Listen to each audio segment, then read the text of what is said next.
Graça e paz, amados e amadas, estamos em Deuteronômio 18 e aqui nós vamos ver a herança dos sacerdotes e levitas. As práticas pagãs são abomináveis e o profeta de Yahvé, o Senhor, aleluia. Então, aqui, começando no versículo 1 até o versículo 8, vai falar sobre a herança dos sacerdotes e levitas. Lembra, levita vem da tribo de Levi e eles eram 12 tribos, né? Todos receberam porção de terra, que vão adentrar na terra de Canaã. Os únicos que não vão receber porção de terra, que não vão receber herança, é a tribo de Levi. E quem é a tribo de Levi? Lembra, Arão foi o primeiro sacerdote, ele já morreu aqui no deserto e o filho dele que assumiu o sacerdócio. Então, os filhos de Arão seriam o quê? Sacerdotes, serviriam direto ali no templo. E a tribo de Levi, ela daria todo o suporte para o serviço dos sacerdotes, para o serviço tudo que abrangesse o tabernáculo. Então a tribo de Levi, ela não recebeu herança. E a tribo de Levi, para ter ideia, olha, tinha 23 mil homens. Então, onde eles iam morar? Em cada tribo, mais ou menos, ia ter uma região aonde ia ser dada uma porção para eles morarem. E a terra não seria deles. Então, também o cultivo que outras tribos iam ceifar, também a parte do rebanho, tudo tinha que ser dado uma porção a eles. Tanto na hora das primícias da tosquia, nas primícias do vinho, do azeite, do trigo, tudo tinha que ser dado ao levita.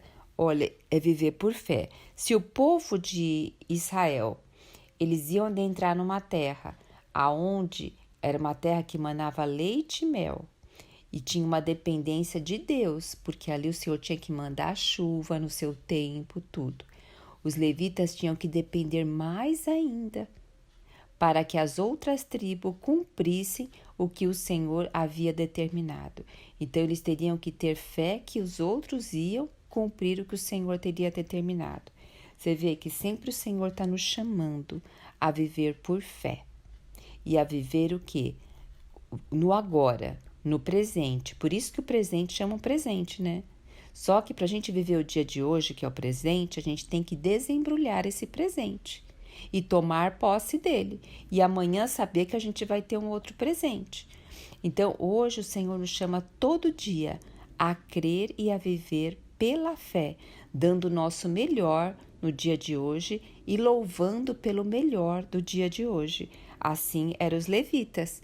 Eles viviam dia a dia e o povo de Israel também, dia a dia. O Senhor está nos convocando isso hoje. Está nos convocando a todo momento a viver isso.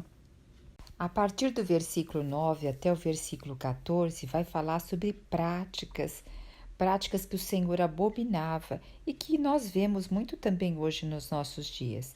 Veja só, o povo que habitava ali em Canaã, eles tinham práticas de querer saber o futuro e por meio disso eles usavam o que? Presságios, oráculos, adivinhação, feitiçaria, magia, encantamento, né? Consulta de espírito, invocavam mortos. E o Senhor está falando assim: não aprendas a imitar as abominações praticadas por aqueles povos. Inclusive, havia aqui entre um daqueles povos que eles queimavam os próprios filhos ou filhas para adoração do Deus, para saber, até para fazer presságios. E hoje nós sabemos que existe muito, né, consulta de leitura de mão, leitura de carta,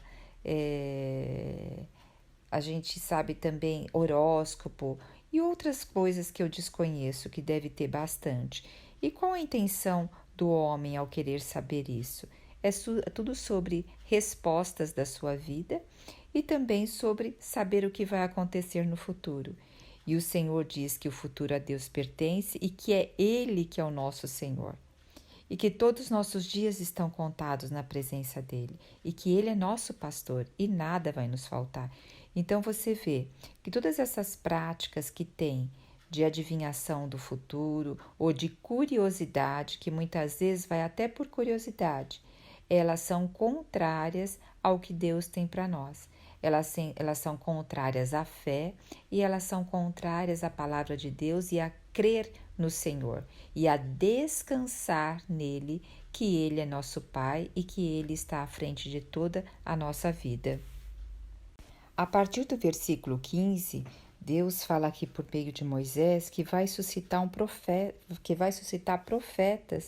que dê continuidade aqui a Moisés. Porque veja, Moisés, ele também lembra um tipo de Cristo. Moisés, ele foi, quando criança, ele foi salvo, porque havia um decreto para matar as crianças do sexo masculino. Jesus também, foi salvo, porque houve decretos. Moisés, ele renunciou o reino, ele renunciou ficar ali no palácio devido a ele ter matado um egípcio para proteger um israelita. O Senhor Jesus também saiu do seu trono para vir aqui, para nos socorrer.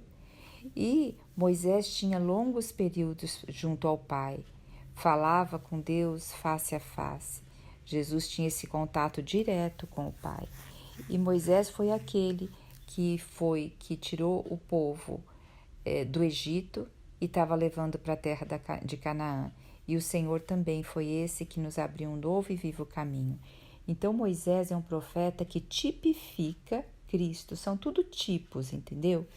E aqui, e quando Moisés estava lá no Monte Horebe, e o monte tremia, tinha trovões, tinha aqueles relâmpagos, o povo falou assim: Moisés, nós queremos que Deus fale somente com você, porque a gente fica totalmente com medo quando vê tudo isso. Então Moisés se tornou o quê? Um intermediário entre Deus e o povo. E Jesus Jesus abriu esse novo vivo caminho e se tornou o nosso intermediário. Por isso que a única forma de nós chegarmos hoje a Deus é por meio de Jesus Cristo. E aqui, olhando agora para o Velho Testamento, para a Antiga Aliança, o que o Senhor está falando ao povo? Que vai continuar a dar profetas a eles, aqueles que fazem esse processo de ter contato com Deus e transmitir a eles. Porém, como eles vão saber se esse profeta vem de Deus? Quando esse profeta falar e as coisas se cumprirem. E nós sabemos que se levanta muitos falsos profetas. E hoje também se levanta muitos falsos profetas. Por isso que nós, como povo de Deus, como os filhos de Deus, nós temos que adentrar a Escritura, particularmente, individualmente, e conhecer Deus na intimidade. Porque muitas pessoas conhecem Deus só mediante do que outra pessoa fala, do que um pastor fala, do que pessoas de autoridade falam. E isso nós podemos ser enganados com facilidade. Então cada um de nós hoje, pelo menos aqui no Brasil, nós temos o quê? A liberdade de termos as escrituras na mão, de abrir um celular e ouvir mensagens, de ter intimidade com Deus. Nosso país é livre quanto a isso. Mas muitas vezes, por um país ser livre, não se dá muito valor.